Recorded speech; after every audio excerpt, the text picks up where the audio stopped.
what you really had in this space was this kind of critical threshold was reached where the 10-year started creeping towards that 5% mark, and people started looking sideways. These previously captive depositors who had their money effectively stolen from them over the years through financial repression started saying, "Hey, what am I doing?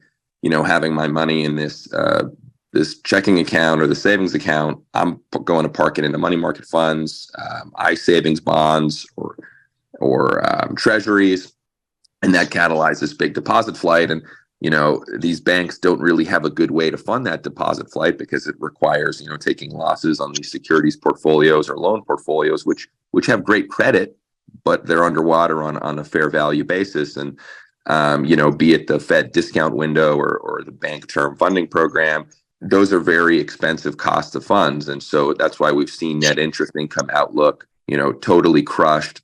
And so you saw also this morning, Toronto Dominion Bank terminated their merger agreement with Tennessee-based bank First Horizon. It was a $13 billion merger, and the cited reason was regulatory hurdles. And First Horizon stock is down 42% pre-market and about 66% from the agreed upon merger price. And what we think is really the case there is TD's probably thinking it's better to pay a penalty or some compensation to First Horizon for failing to follow through on the merger and just pick up that bank or another bank out of receivership. And then this morning we also got an interesting new Gallup poll stating that nearly half of Americans worry about their money's safety in banks, and this is what we mean when we talk about the gross enlargement of uncertainty and the downside skew of volatility in quad 4. Nobody knows where exactly and when, but the bodies do eventually float to the surface. So the deposits are melting. That's what they should have said.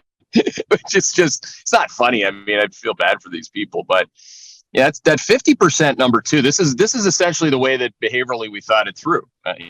Where the day after said bailout of said banks, and then multiple weeks later, the said all clear signal because Jamie took under First Republic, or on and on and on, was always going to be this behavioral reality that people don't trust the system. That's, if you take this like way back, which Neil Howe will discuss in his presentation at Macrocosm, which is at Hedgeye Live tomorrow, that's what we're really talking about here. And I think more broadly, Drago was kind of like interested in your thoughts or anyone's, off the cuff thoughts on this. The early look note this morning takes that one step further and says, why should every American be in bed with Barry Sternlicht, as the example that I gave earlier, or Blackstone and B REIT or Barry's S REIT?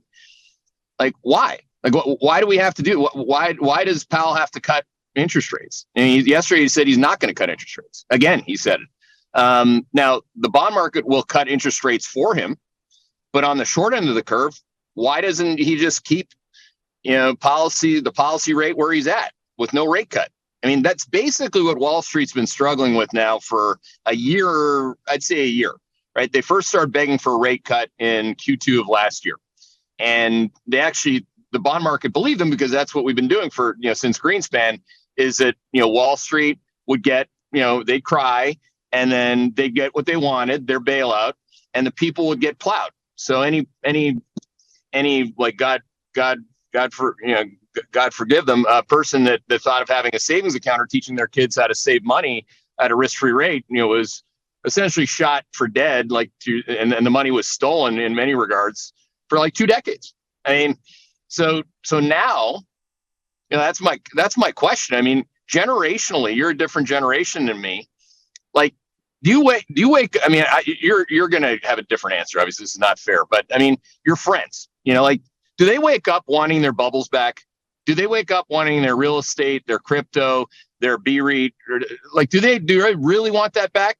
Or are they sitting there like, holy shit, like, this is really turning. Like, this is a real turn.